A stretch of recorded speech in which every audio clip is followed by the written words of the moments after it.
Hello guys and welcome to Raising Reef. I'm Rob Shaw and in today's video we're checking out the mag feeder by Two Little Fishes.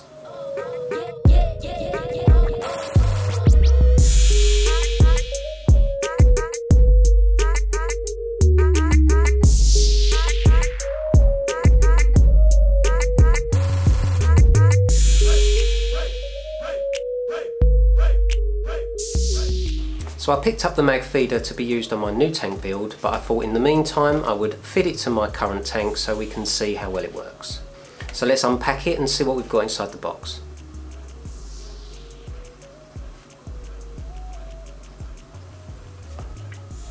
So when you open up the box, you've got the feeding ring and a packet with all the other components in it.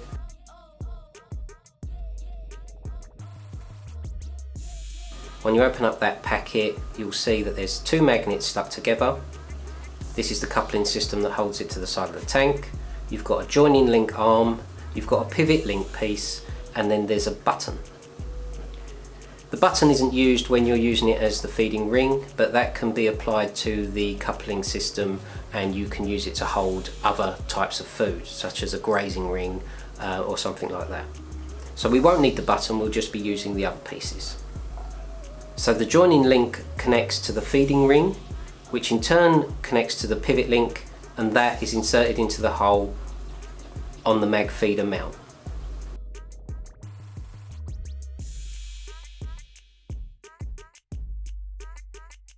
So with all of that put together, let's stick it on the tank and see how well it works.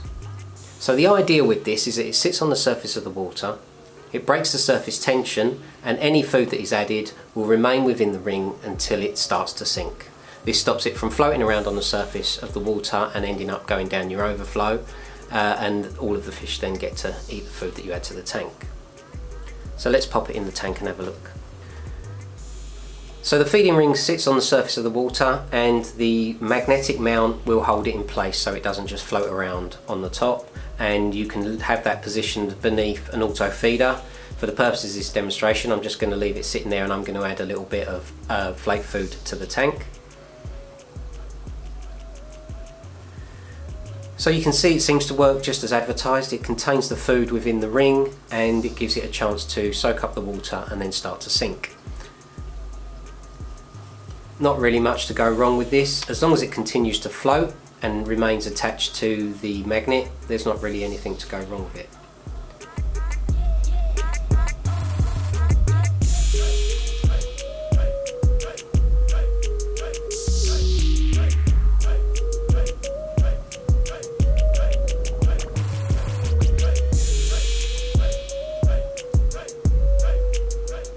My previous solution to this problem has been to create my own feeding ring out of a food grade container with the bottom cut off and then shaped into sort of a square shape so it fits nicely in the corner of my tank.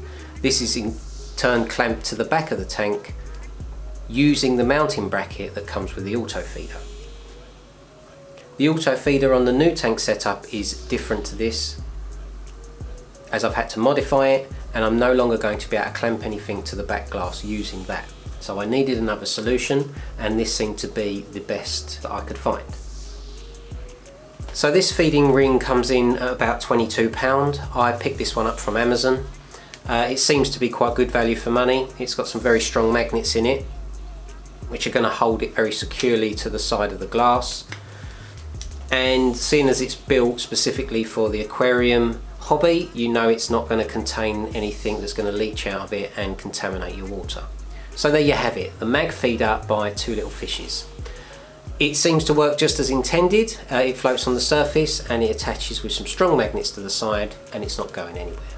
There is one small issue with this piece of equipment that I've seen that's going to cause me a bit of a headache, and that is this little piece of plastic here.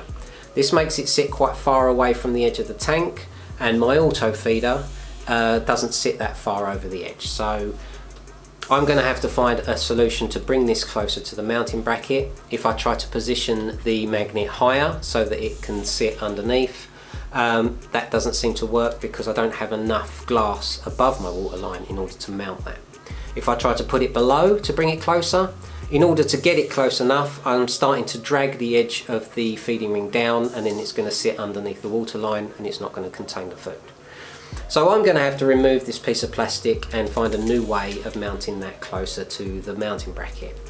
But for everyday use, if you're just adding the food to your tank manually and you don't want to have to waste any time soaking the food in order to get it to sink, you can just have that floating in your tank, pop some food in the top, and it will slowly dissolve and enter the water column.